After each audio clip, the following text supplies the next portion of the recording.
hands that wave before the half-shut eye, and of gay castles in the clouds that pass,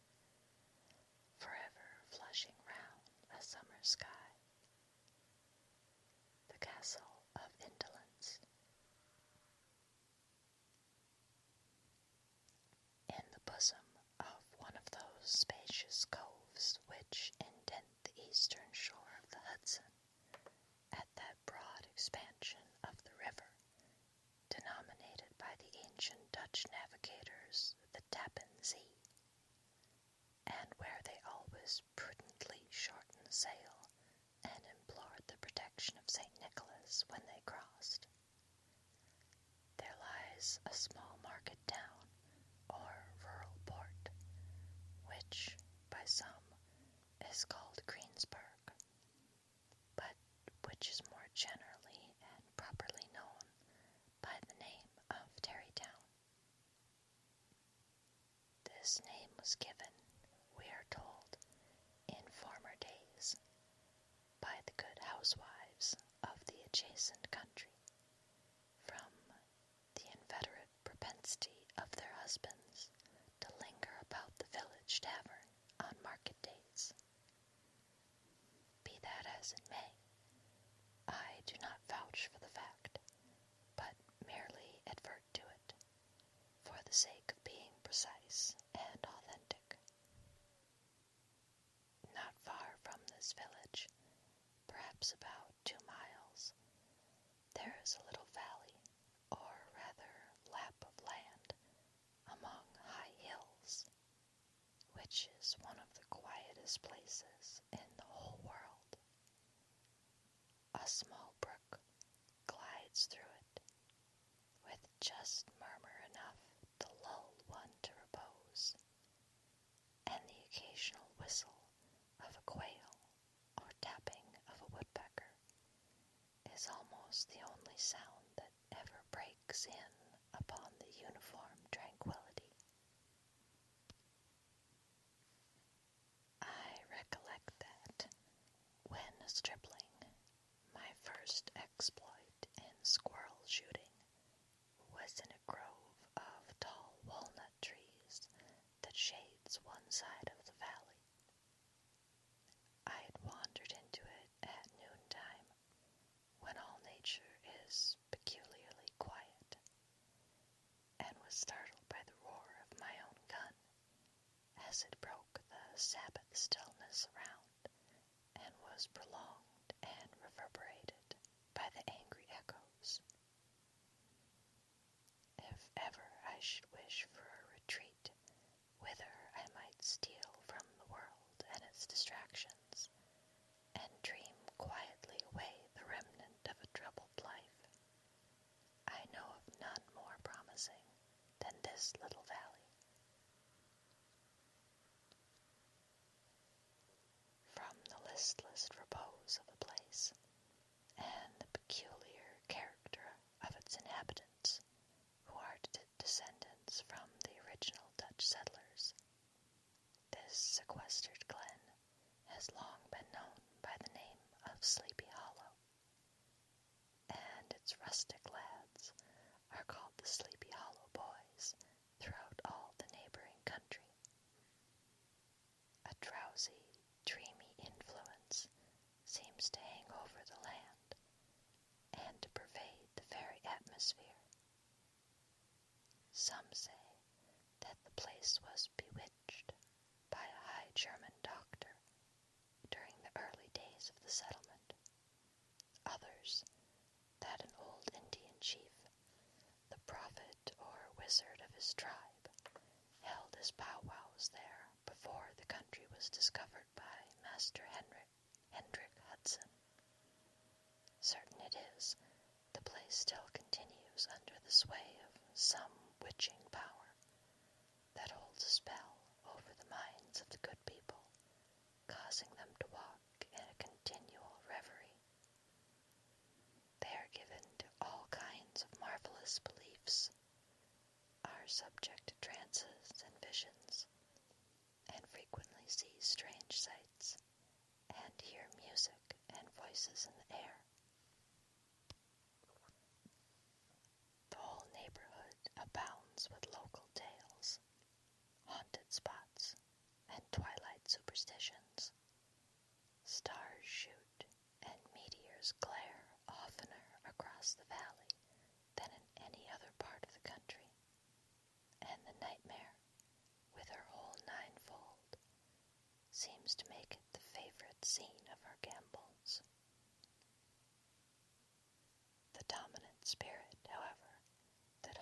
this enchanted region, and seems to be commander-in-chief of all the powers of the air, is the apparition of a figure on horseback, without a head.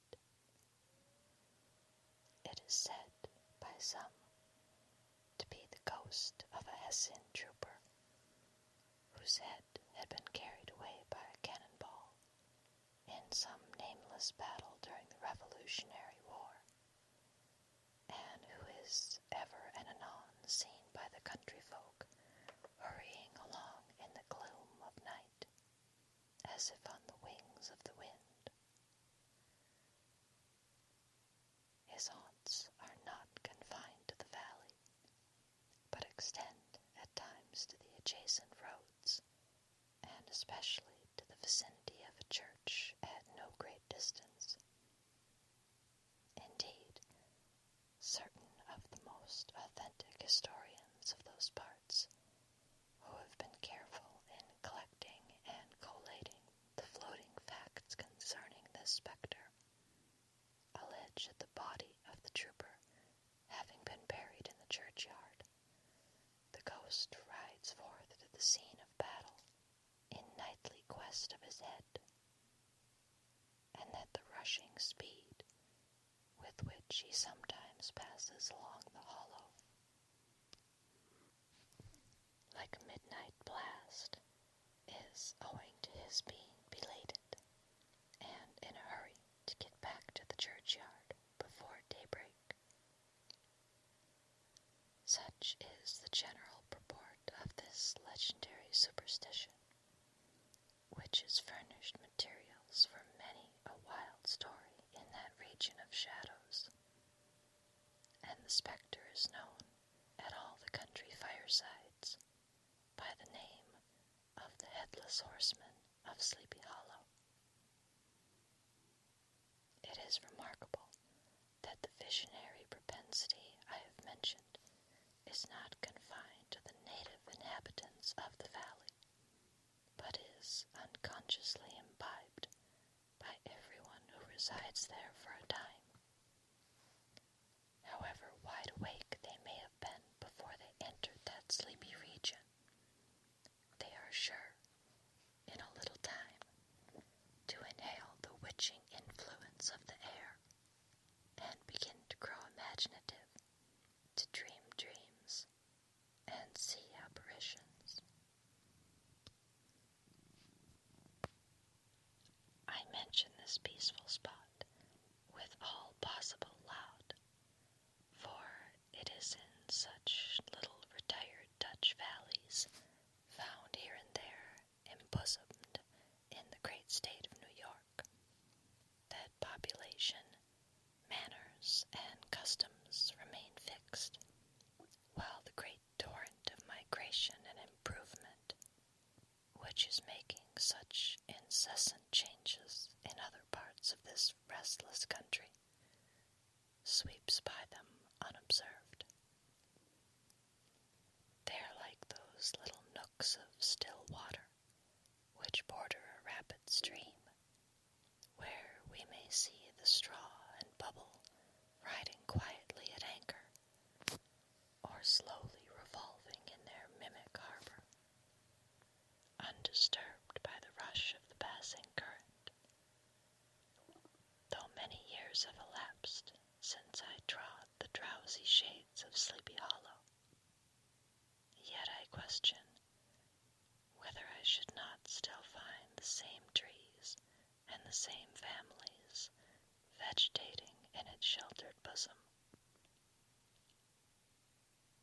In this by-place of nature there abode, in a remote period of American history, that is to say, some 30 years since, a worthy white of the name of Ichabod Crane, who sojourned, or, as he expressed it, tarried in Sleepy Hollow, for the purpose of instructing the children of the vicinity. He was a native of Connecticut, a state which supplies the Union with pioneers sails for the forest, and sends forth yearly its legions of frontier woodmen and country schoolmasters.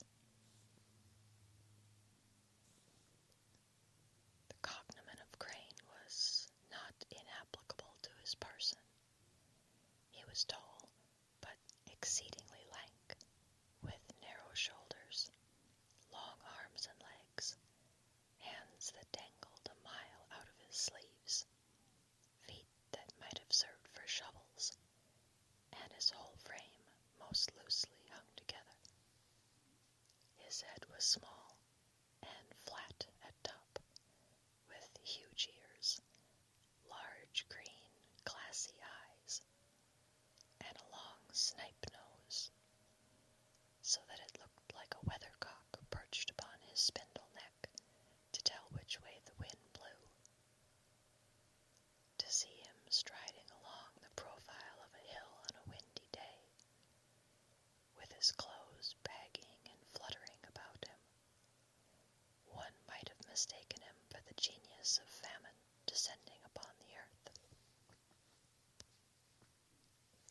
or some scarecrow eloped from a cornfield.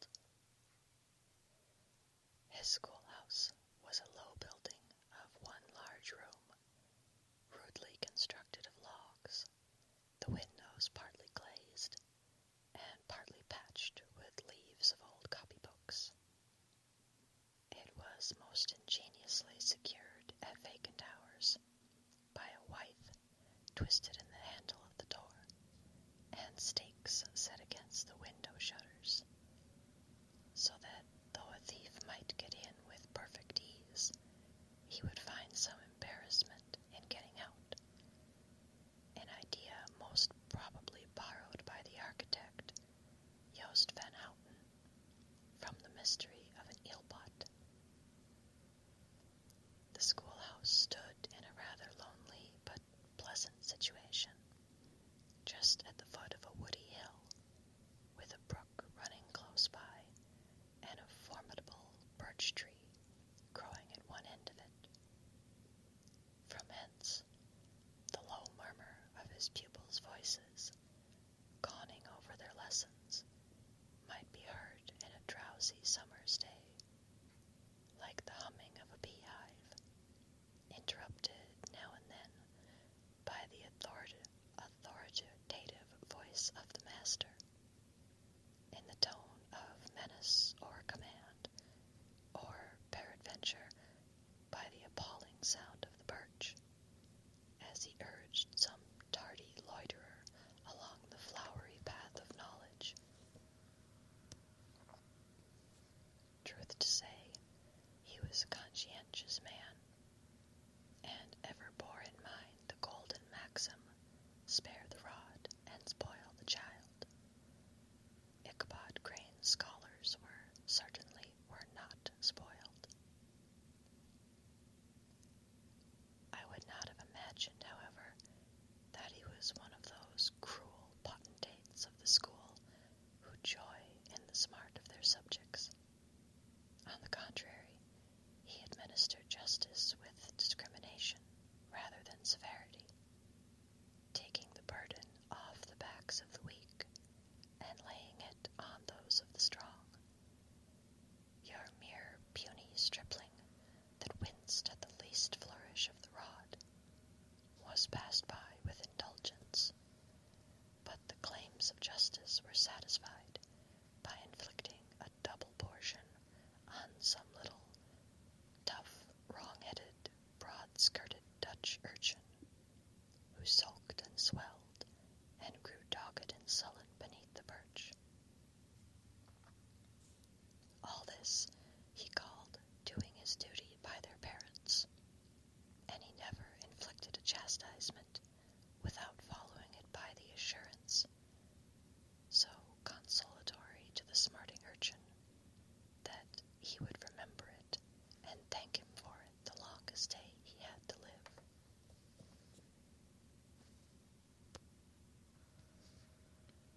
When school hours were over,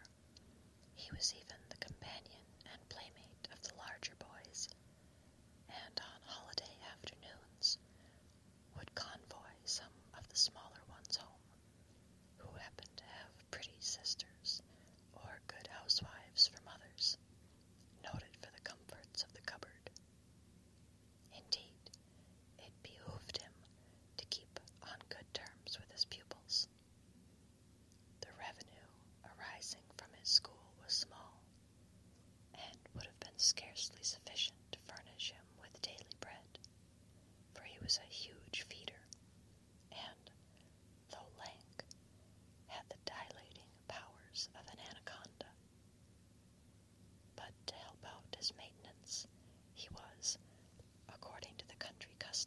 most parts,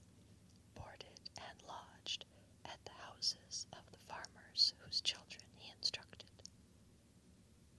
With these, he lived successively a week at a time, thus going the rounds of the neighborhood, with all his worldly effects tied up in a cotton handkerchief. That all this might not be too onerous on the purses of his rustic patrons, who are apt to consider the costs of schooling a grievous burden, and schoolmasters as mere drones, he had various ways of rendering himself both useful and agreeable. He assisted the farmers occasionally in the lighter labors of their farms, helped to make hay, mended the fences, took the horses to water, drove the cows from pasture, and cut wood for the winter fire. He laid aside, too, all the dominant dignity and absolute sway with which he lorded it in his little empire, the school, and became wonderfully gentle and ingratiating. He found favor in the eyes of the mothers by petting the children, particularly the youngest, and like the lion bold, which whilom so magnanimously the lamb did hold, he would sit with a child on one knee, and rock a cradle with his foot for whole hours together. In addition to his other vocations, he was the singing master of the neighborhood, and picked up many bright shillings by instructing the young folks in psalmody. It was a matter of no little vanity to him on Sundays to take his station in front of the church gallery with a band of chosen singers, where, in his own mind, he completely carried away the palm from the parson. Certain it is, his voice resounded far above all the rest of the congregation, and there are peculiar quavers still to be heard in that church, and which may even be heard half a mile off, quite to the opposite side of the mill pond, on a still Sunday morning, which are said to be legitimately descended from the nose of Ichabod Crane. Thus, by divers little makeshifts, in that ingenious way which is commonly denominated by hook and by crook, the worthy pedagogue got on tolerably enough, and was thought, by all who understood nothing of the labor of head work, to have a wonderfully easy life of it. The schoolmaster is generally a man of some importance in the female circle of a rural neighborhood, being considered a kind of idle, gentlemanlike personage, of vastly superior taste and accomplishments to the rough country swains, and, indeed, inferior in learning only to the parson. His appearance, therefore, is apt to occasion some little stir at the tea-table of a farmhouse, and the addition of a supernumerary dish of cakes or sweetmeats, or, peradventure, the parade of a silver teapot.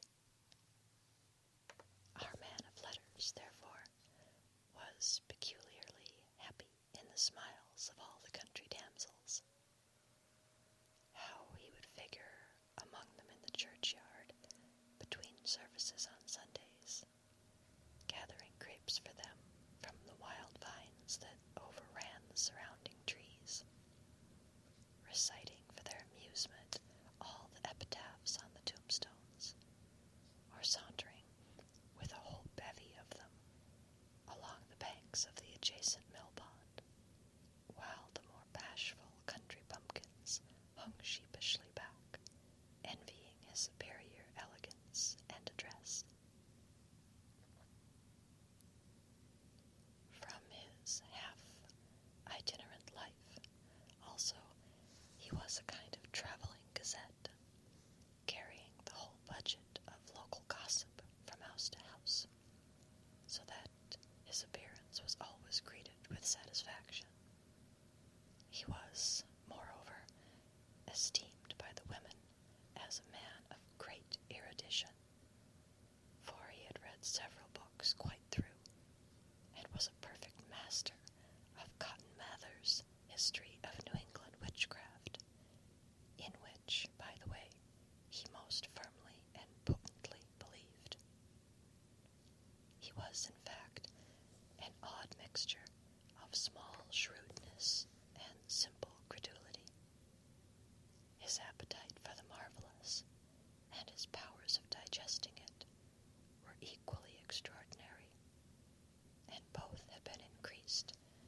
his residence in this spellbound region.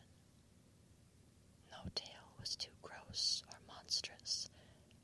for his capacious swallow. It was often his delight, after his school was dismissed in the afternoon, to stretch himself on the rich bed of clover bordering the little brook that whimpered by his schoolhouse, and there con over old Mather's direful tales, until the gathering dusk of evening made the printed page a mere mist before his eyes. Then, as he wended his way by swamp and stream and awful woodland to the farmhouse where he happened to be quartered, every sound of nature at that witching hour fluttered his excited imagination. The moan of the whippoorwill from the hillside, the boding cry of the tree-toad, that harbinger of storm, the dreary hooting of the screech owl, or the sudden rustling in the thicket of birds frightened from their roost. The fireflies, too, which sparkled most vividly in the darkest places, now and then startled him, as one of uncommon brightness would stream across his path. And if, by chance, a huge blockhead of a beetle came winging his blundering flight against him, the poor varlet was ready to give up the ghost, with the idea that he was struck with a witch's token. His only resource on such occasions, either to drown thought or drive away evil spirits, was to sing psalm tunes, and the good people of Sleepy Hollow, as they sat by their doors of an evening, were often filled with awe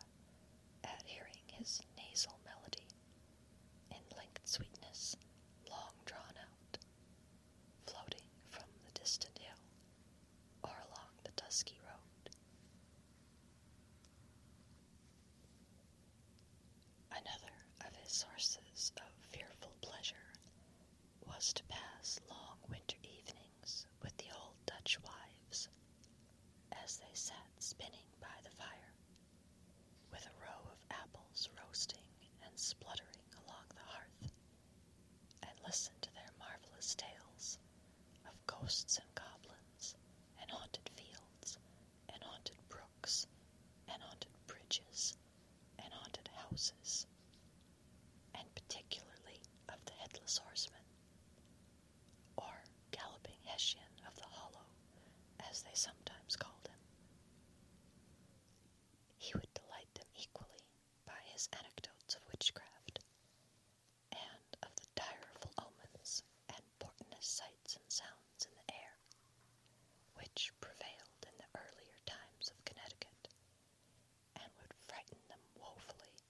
with speculations upon comets and shooting stars, and with the alarming fact that the world did absolutely turn round, and that they were, half the time, topsy-turvy.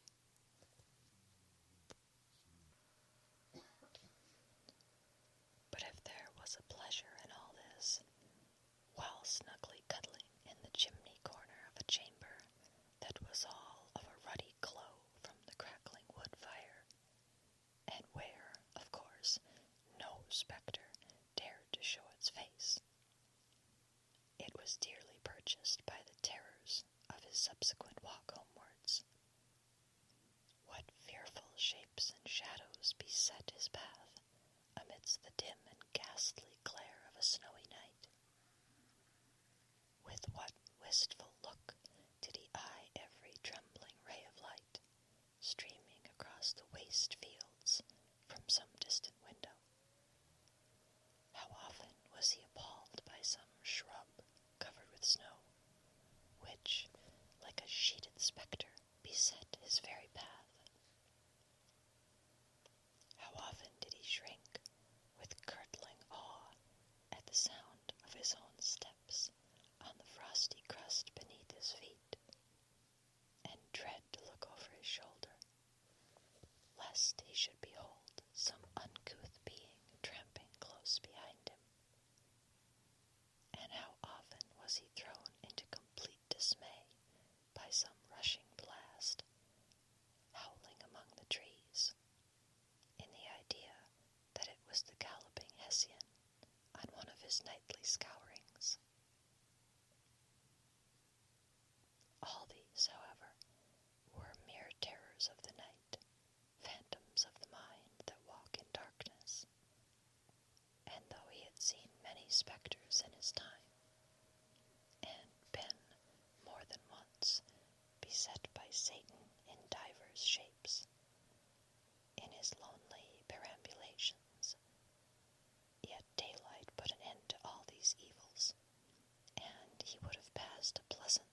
receive his instructions in psalmody was Katrina Van Tassel, the daughter and only child of a substantial Dutch farmer. She was a blooming lass of fresh 18, plump as a partridge, ripe and melting and rosy-cheeked as one of her father's peaches, and universally famed, not merely for her beauty, but her vast expectations. She was, withal, a little of a coquette, as might be perceived even in her dress, which was a mixture of ancient and modern fashions, as most suited to set off her charms. She wore the ornaments of pure yellow gold, which her great-great-grandmother had brought over from Sardam, the tempting stomacher of the olden time, and withal a provokingly short petticoat, to display the prettiest foot and ankle in the country round. Ichabod Crane had a soft and foolish heart towards the sex, and it is not to be wondered at that so tempting a morsel soon found favor in his eyes, more especially after he had visited her in her paternal mansion. Old Baltus Van Tassel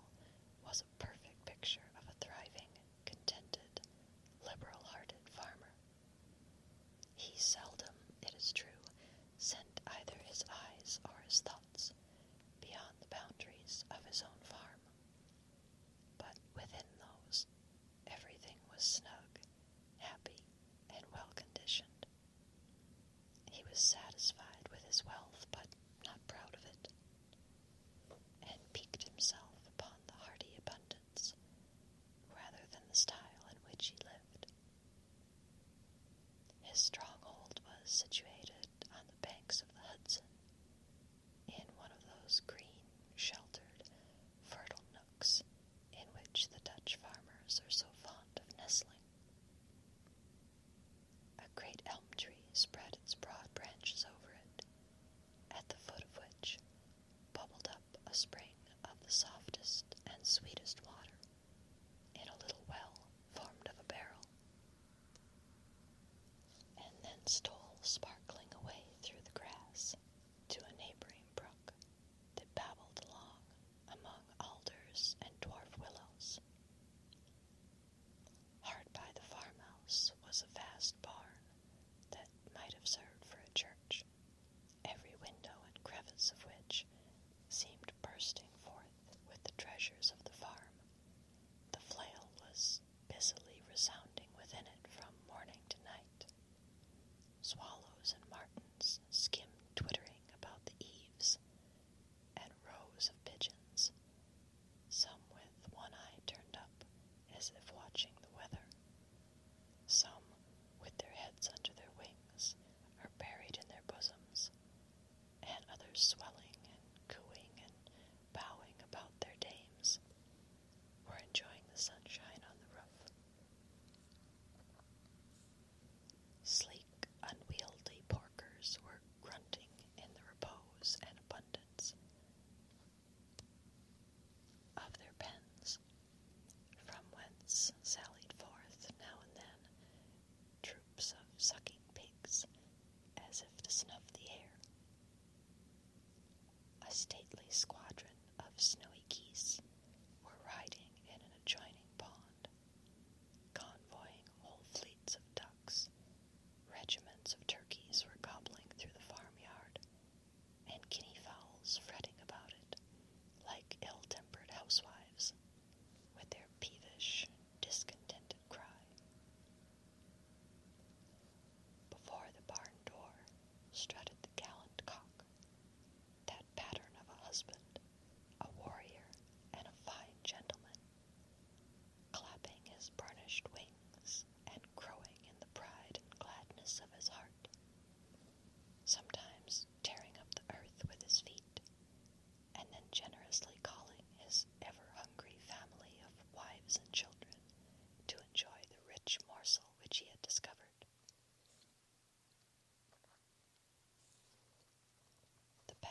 Jack's mouth watered as he looked upon this sumptuous promise of luxurious winter fare.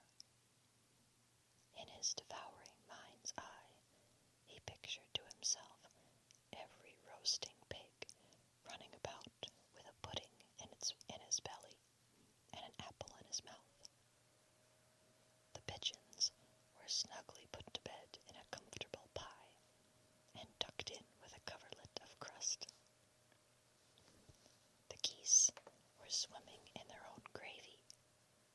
and the ducks pairing cosily in dishes like snug married couples, with a decent competency of onion sauce. In the porkers, he saw carved out of the future sleek sides of bacon and juicy relishing ham. Not a turkey, but he beheld, daintily trussed up, with its gizzard under its wing, and, peradventure, a necklace of savory sausages. And even bright Chanticleer himself lay sprawling on his back, in a side dish, with uplifted claws, as if craving that quarter which his chivalrous spirit disdained to ask while living. As the enraptured Ichabod fancied all this, and as he rolled his great green eyes over the fat meadowlands, the rich fields of wheat, of rye, of buckwheat, and Indian corn, and the orchards